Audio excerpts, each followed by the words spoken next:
Chapter 6. Uh-oh. My eyes were opened, and I could see the sun behind the branch of a Christmas tree. I jumped up, folded my blanket inside my suitcase, hid it, and started running the 6 or 7 blocks down to the mission. I turned the corner and said, "Whew." There were still people lined up waiting. I started walking along the line. The end was a lot further away than I thought. The line turned all the way around 2 corners, then crossed over one street before I saw the last person. Shucks, I walked up to get behind him. He said, "Lines closed. These here folks are the last ones." He pointed at a man standing next to a woman who was carrying a baby. I said, "But sir," he said, "but nothing. Lines closed. These here folks are the last ones." It was time to start lying.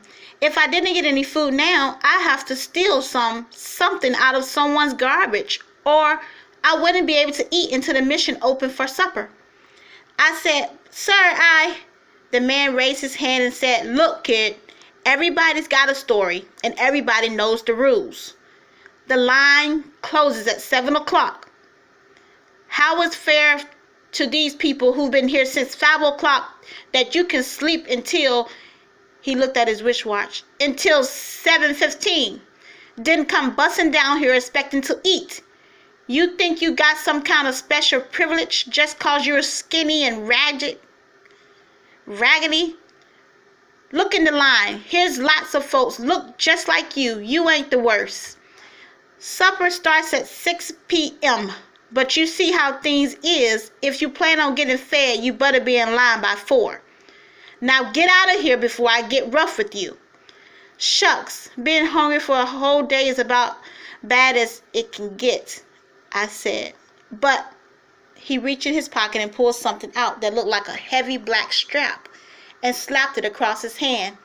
Uh-oh, here we go again. He said, "That's it. No more talk. You open your mouth one time too many. You rotten kids today don't listen to no one, but I'm going to show you something that'll improve your hearing." He slapped the strap on his hand and started walking toward me. I was wrong when I said being hungry for a day is about as bad as it can get.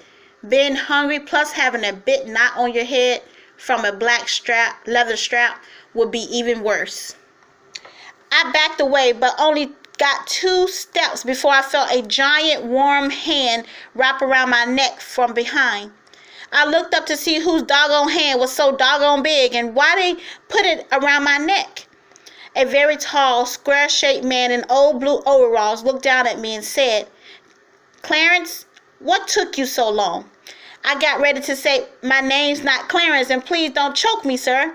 I'll leave," but as soon as I opened my mouth, he gave my head a shake and said, "I told you to hurry back. Now where you been?"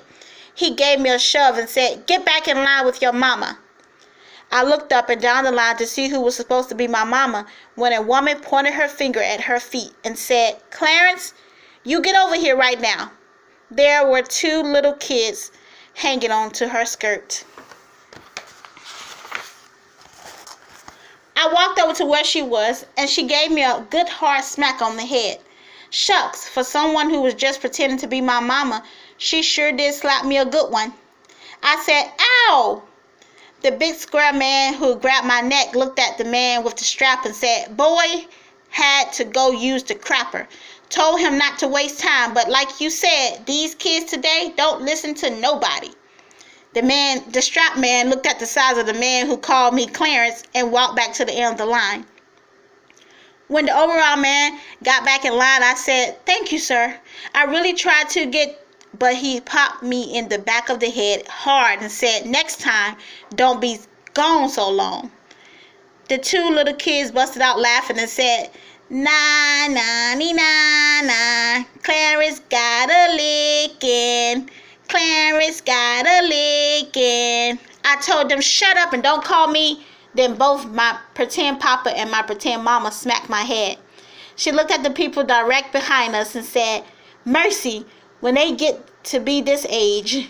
The people weren't too happy about me taking cuts in the line. But when they looked at how big my pretend papa was, and they saw how hard him and my pretend mama were going upside my head, they decided they wouldn't say anything. I was grateful to these people, but I wish I'd quit popping me in the head. It seems like with all the names in the world, they could have come up with a better one for me than Clarence. I stood in line with my pretend family for a long time. For a long, long time. Everybody was very quiet about standing in line. Even my pretend brother and sister and all the other kids. When we finally got around the last corner and could see the door and folks going in, it seemed like a bubble burst and people started laughing and talking. The main thing people were talking about was the great big sign that was hanging over the building. It showed a gigantic picture of a family of 4 rich white people sitting in a car driving somewhere. You could tell it was a family because they all looked exactly alike. The only difference amongst them was that the daddy had a big head and a hat, and the mama had the same head with a woman's hat, and the girl had 2 big yellow pigtails coming out from above her ears. They all had big shiny teeth and big shiny eyes and big shiny cheeks and big shiny smiles. Shucks, you'll need to squint your eyes if that shiny family drove anywhere near you. You could tell they were rich because the car looked like it had room for 8 or 9 more people in it, and because they had movie star clothes on. The woman was wearing a coat with a hunk of fur around the neck, and the man was wearing a suit and a tie. And the kids looked like they were wearing $10 a piece jackets. Written about their car in fancy letters, it said, "There is no place like America today." My pretend daddy read it and said, well, you got to give them credit. You wouldn't expect that they'll have the nerve to come down here and tell the truth. When we finally got into the building, it was worth the wait. The first thing you noticed when you got inside was how big the place was and how many people were in it and how quiet it was. The only sound you could hear was when someone scraped a spoon across the bottom of their bowl or pulled a chair in or put one back, or when the people in front of you dragged their feet on the floor, moving to where they were spooning out the food. After we picked up our spoons and bowls, a lady dug a big mess of oatmeal out of a giant pot and swapped it down into our bowls. She smiled and said, "I hope you enjoy." Me and my pretend family all said, "Thank you, ma'am." Then a man put 2 pieces of bread and an apple and a big glass of milk on your tray and said, "Please read the signs to your children. Thank you." We all said, "Thank you, sir." Then we walked past some signs someone stuck up on the wall. One said, "Please do not smoke." Another said, "Please eat as quickly and quietly as possible." Another one said, "Please be considerate and patient. Clean up after yourself. Your neighbors will be eating after you." And the last one said, "We are terribly sorry, but we have no work available." My pretend daddy read the signs to my pretend brother and sister, and we all sat at a long table with strangers on both sides of us. The oatmeal was delicious. I poured some of my milk into it so it wouldn't be so lumpy and mixed it all together. My pretend mother opened her pocketbook and took out a little brown envelope. She reached inside of it and sprinkled something on my pretend brothers and sisters' oatmeal. Then said to them, "I know that's not as much as you normally get, but I wanted to ask you if you minded sharing some with Clarence." They pouted and gave me a couple of dirty looks. My pretend mother said, "Good," and emptied the rest of the envelope over my oatmeal. Brown sugar. Shucks, I didn't even mind them calling me Clarence anymore. I said, "Thank you, Mama, ma'am." She and my pretend daddy laughed, and he said, "It took you long enough to catch on, Clarence." He acted like he was going to smack me again, but he didn't. After we finished all our food, we put our bowls up, and I thanked my pretend family again. I asked them, "Are you going to be coming back for supper?"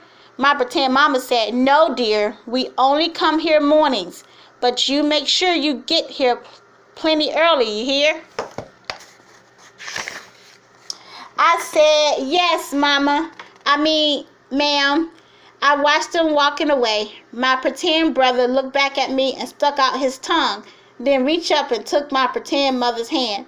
I couldn't really blame him. I don't think I'd be real happy about sharing my brown sugar and my folks with any strange kids either.